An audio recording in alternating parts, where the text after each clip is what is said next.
지금부터는 이번 총선 결과에 대한 국민의힘 입장 들어보겠습니다. 윤희석 국민의힘 선임 대변인 전화 연결돼 있습니다. 안녕하세요. 네, 안녕하세요. 자, 성적표 나왔는데요. 어떻게 네. 평가하십니까? 어, 당원 그리고 지지하신 유권자들께 매우 송구스러운 결과가 나와서 죄송스러운 마음이 앞서죠.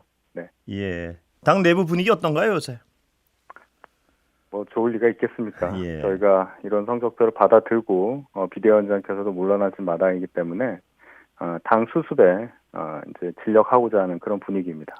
자, 지금 분위기는 침체돼 있겠지만 그래도 어떤 원인에 대한 어떤 분석이나 반성이 있으실 텐데요. 가장 큰 원인은 뭐라고 분석하고 계십니까?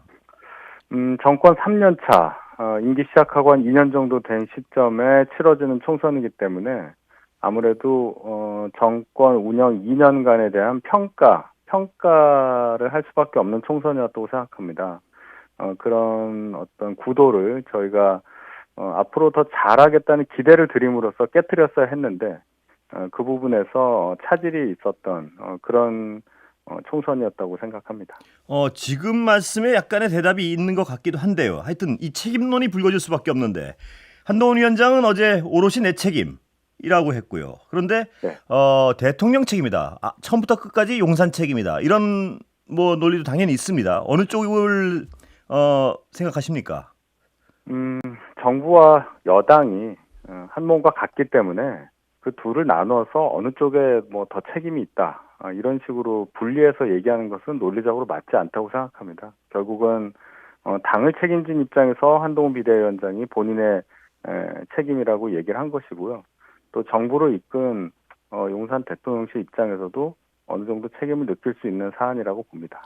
그런데 제가 어떤 이 언론으로서 관찰해 보면 고비고비마다 어떤 대통령의 행위가 굉장히 안 좋은 선거예요. 안 좋은 영향을 끼칠 행위들이 있었습니다. 어떻게 그 부분은 평가하시죠? 어떻습니까?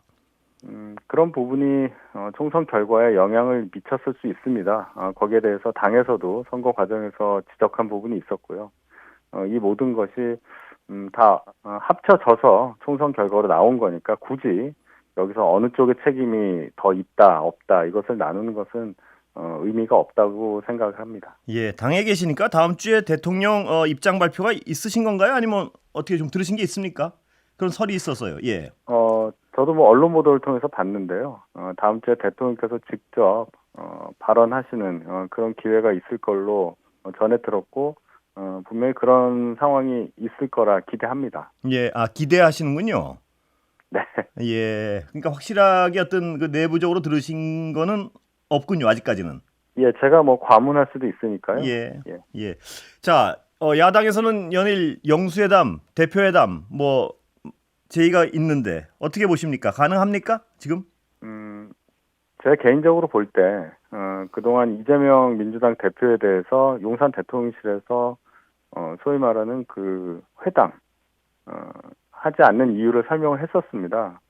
그런데 이제 총선을 기점으로 해서 자연인 이재명 대표는 동일한 사람이지만, 그 시점부터, 총선 시점부터는 다른 분이 됐다고 생각합니다. 민주당 대표로서 총선을 이끌었고, 그 결과, 절대 과반 의석을 확보했기 때문에, 이제는 대통령실에서도 야당 대표 민주당 이재명 대표에 대해서 아마 다르게 대하지 않을까 이렇게 개인적으로 생각해 봅니다. 예, 윤 대변인 말씀은 당위적으로는 당연히 다르게 돼야 되는데 실질적으로 이루어질까요? 어떻습니까? 그거에 대해서 그건 뭐 갸우뚱하는 분도 있습니다만, 예, 그건 예상의 영역이니까요. 예.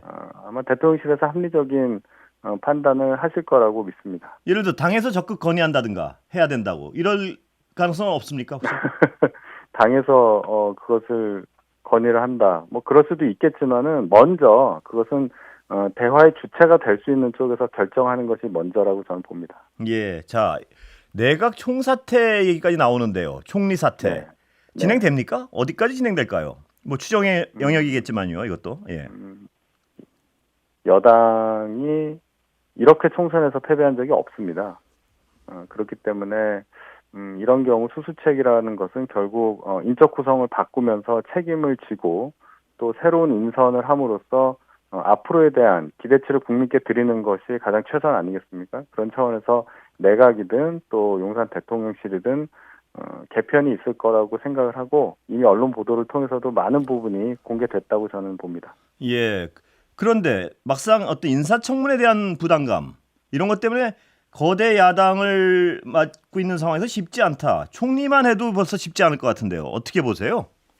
우리 정치 현실이 어떤 정부가 일을 할수록 일을 할 수 있도록 해주는 그런 환경 조성에 굉장히 각박한 그런 상황이 많이 연출이 돼 왔었습니다.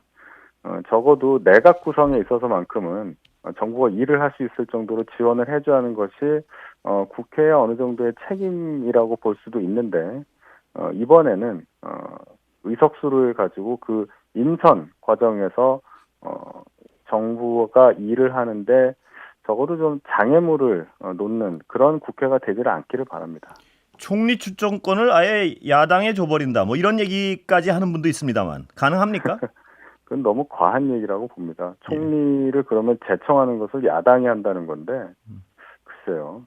그것이 우리 정치 현실에서 가능한지를 떠나서 그게 당위적으로 맞는 것인지에 대해서도 저는 논란이 있을 거라고 봅니다. 예, 거국 내각 얘기도 나오고요. 어떻습니까? 글쎄요. 뭐 너무 치우친 시각에서 질문을 주시니까 아니요. 제가 치우친이 아니고 왜냐하면 이 정치 지금 투표 상황이요. 그러지 않으면 다른 얘기 예.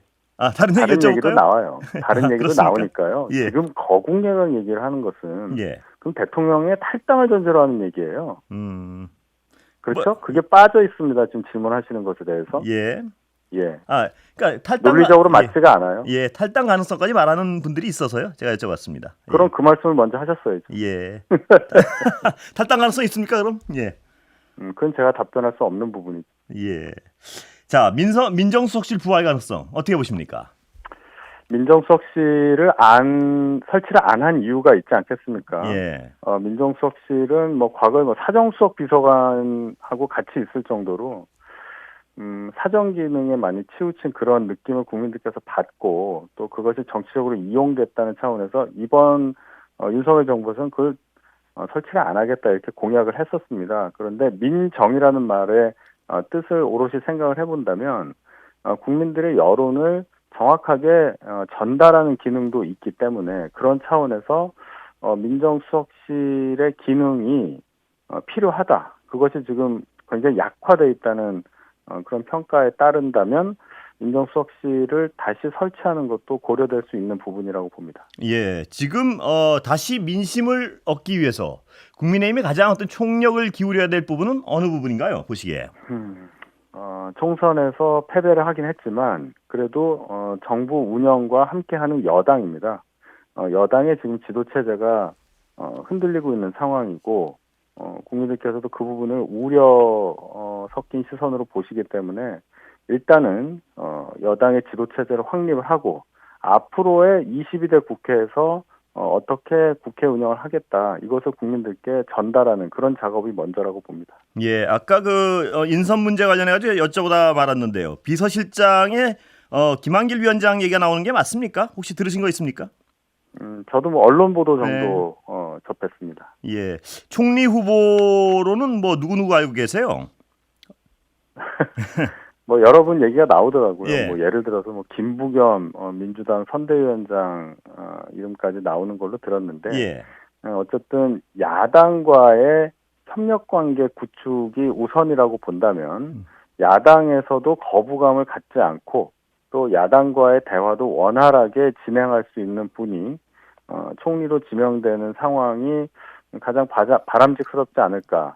이것이 꼭 뭐 인준 과정을 염두에 뒀다기보다는 이 총리로서의 역할이 조금 더 중요해지는 상황이라고 보기 때문에 야당과의 관계를 더 중점적으로 보면서 제가 말씀을 드리는 겁니다. 예, 그런 인물이 딱 떠오르질 않아서요. 혹시 염두에 두시는 누구 좀 이렇게 떠오르시는 분이 있습니까? 있으면 좀 말씀 좀 해주시죠.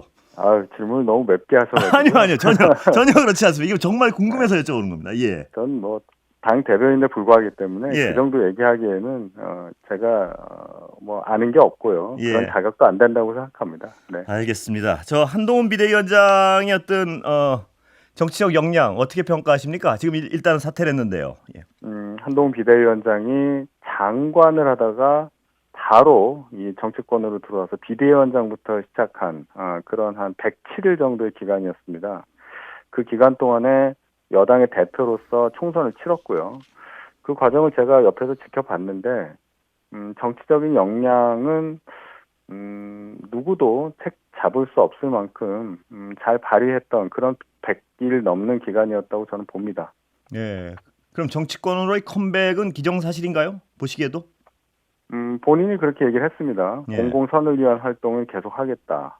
그 약속을 지키겠다. 그러면 정치하겠다는 것으로 저는 해석을 하는데 분명히 한동훈 위원장 정도 되는 정치적 자산을 당에서 그대로 둘 리는 없고 적정한 시점과 명분이 축적이 되면 언제든지 정치권으로 다시 컴백할 수 있다고 봅니다. 예. 당 얘기 시작했으니까 당 대표요.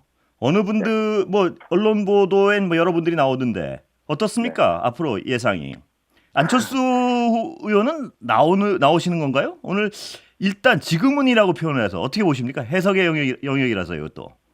일단 그 얘기는 저희가 전당대회를 치른다는 얘기죠. 예. 빨리. 근데 일단 지도체제 관련해서는 비대위를 한 번 더 겪을지 그 부분은 아직 결정이 되지 않아서 제가 뭐라 말씀드릴 수 없지만 그냥 일반적인 관점에서 당대표를 누가 하실 거냐 뭐 이렇게 본다면 예. 뭐 여러 분을 떠올릴 수가 있죠. 이번에 다시 국회로 복귀하신 뭐 나경원 전 의원도 있고요. 예. 또 이재명 대표와 격돌을 했던 원희룡 전 의원도 있고 예. 이런 굵직한 분들이 당내에 계시고 또 뭐 권영세 의원도 계시고요. 예. 그런 차원에서 본다면 당대표 하실 만한 후보군들은 상당히 많은 그런 지금 상황이라고 저는 생각합니다. 원희룡 후보 전 의원 전 장관 같은 경우에는 패배했는데도 가능한 카드인가요? 어떻습니까? 원희룡 장관이 비록 이재명 대표와의 대결에서 패했지만 예. 그 과정에서 보여준 정치적 영향력과 위상은 누구도 부인하거나 그 깎아내릴 수 없다고 저는 봅니다. 선거를 중점적으로 끌고 왔던 역할을 해왔기 때문에 원희룡 장관도 충분히 당대표에 도전할 수 있는 자격과 여건을 갖추고 있다고 저는 판단합니다. 차기 당대표를 선정하는 데 있어서도 용산의 입김이 여전히 강하다고 보십니까? 어떻게 보십니까? 글쎄요. 용산의 입김이 그 전에는 그럼 얼마나 있었느냐 여기까지 얘기를 해야 할 텐데 예. 적어도 당이 총선을 총선 결과를 받아들이는 입장 그리고 그것을 반영해서 국민께 어떤 절절한 메시지를 드려야 하는 상황이잖아요. 예. 거기에 대통령실이라든지 외부에 어떤 작용이 있어서 그것이 작동할 여지는 없는 상황이 돼버렸다고 저는 봅니다. 예. 자, 국정운영 주도권 야당이 지금 장악을 했는데요. 민주당이 바라는 점이 있다면 뭐 어떤 부분을 말씀하시겠습니까? 21대 국회와 같은 아주 심각한, 아주 과도한 여소야대 상황이 4년도 연장됐습니다. 바라는 것은 21대 국회와 같은 입법 폭주가 민주당에 의해서 다시 재현되지 않기를 그것을 바라는 것이 최우선입니다. 예. 자, 야당 지금 특검 여러 가지 특검 얘기하고 있습니다. 최상병 사건 특히 뭐 네. 김건희 여사 특검 어떻게 대응하실 방침인가요? 여당은. 그 얘기는 야당이 21대 국회 때처럼 똑같은 내용을 가지고 다시 시도한다는 얘기인데요. 예. 그렇게 되면 제가 바라는 것과 물론 뭐 제가 바라는 것이 다 이루어지는 건 아니겠지만 21대 국회와 같은 그 혼란한 국정 상황이 또 연출될 가능성이 크겠죠. 예. 아마 그 부분에 대해서 민주당도 이게 맞냐 안 맞냐, 어떻게 해야 되느냐, 어느 정도로 해야 되느냐는 아마 논의가 있을 걸로 보고 이것이 똑같이 재현되지 않는 방향으로 뭔가 변화를 주면서 저희와 대화를 하는 그런 과정이 분명히 있을 거라고 보기 때문에 결론적으로 제가 대답을 드리기는 좀 어렵겠네요. 어떤 수사 대상이나 기준 같은 것이 명확해지면 받을 수 있다 이 뜻으로 해석해도 됩니까? 그것이 어떻게 정해지냐가 중요하겠죠. 예. 예. 약간 보충 그 설명을 결론을- 예. 그 결론이 예. 예를 들어서 뭐 최상병 사건이라든지 뭐 김건희 여사 특검 관련한 얘기를 하셨는데 예를 들어서 김건희 여사 특검 지난번에 될 뻔한 1차로 통과됐었던 그 법안 내용을 보면 그 수사 대상에 대해서 굉장히 모호하게 넓게 규정돼 있지 않았습니까? 예. 그런 부분에 있어서도 어느 정도는 합리적으로 저희가 받아들일 수 있는 변화를 줘야지 이걸 똑같이 밀어붙인다면 그것은 뭐 의석수를 가지고 대단히 그 합의 없이 국회를 또 폭력적으로 운영한다는 지적을 받을 수 있으니까 이것을 다시 반복하는 것이 민주당에게도 전 좋지 않다고 보거든요. 예. 그래서 그런 변화 또 어떤 정도의 그 명분 저희가 받아들일 수 있는 명분 정도는 민주당에서 고려를 해야 한다고 봅니다. 시간 한 1분 안 남지 않았는데요. 최상병 사건 특검은 좀 간단하지 않습니까? 그 외형이 어떻습니까? 글쎄요. 간단한지 여부는 민주당의 어떤 그 내용을 봐야 되겠는데요. 예. 지나치게 정쟁화 시켜서 이것을 국론 분열로까지 이어지게 하는 그런 내용이 있을 수도 있다고 봅니다.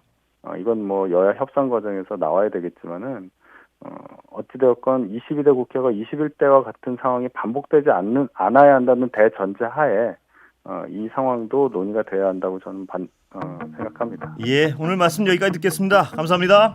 네, 감사합니다. 지금까지 윤희석 국민의힘 선임 대변인이었습니다.